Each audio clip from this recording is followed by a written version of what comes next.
काही कवाय ना, पण हे गिन्नी गवत होतं म्हणून आपल्याला चाऱ्याची अडचण आली नाही का हो?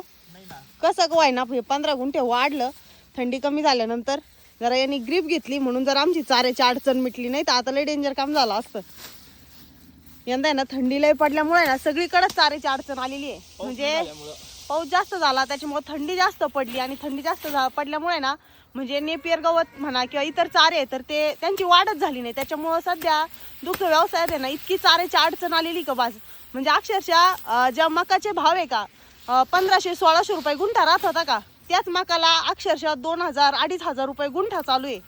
आणि काही लोक आम्हाला काय म्हणत्या आपल्याला, हा गिन्नी गवत लक्ष्मीचा चारा आहे, लाजा वाटू द्या म्हणत्या. तुम्ही ते इकी द्या आणि तुम्ही ते विकत द्या. द्या. म्हणजे लोक कसं प्रत्येक जे ते ज्याच्या सोयीनुसार विचार बदलतं. मग आता मका गायांचा चारा नाही का, लक्ष्मीचा चारा नाही का, तो बरा चालवतो 2000 रुपये गुंठा, 2500 रुपये गुंठा अडचणीच्या काळामध्ये. म्हणजे आता चाऱ्यांची वाढ झालेली नाहीये. मग लोकांना माहिती ज्यांची मका चांगली आलेली तिला चांगला भाव भेटणार आहे. मग लगेच मका चारा झाली, मग लगेच तिचे भाव वाढून दिले. मग तेव्हा नाही का तो लक्ष्मीचा चारा. अरे काय बिटे हो.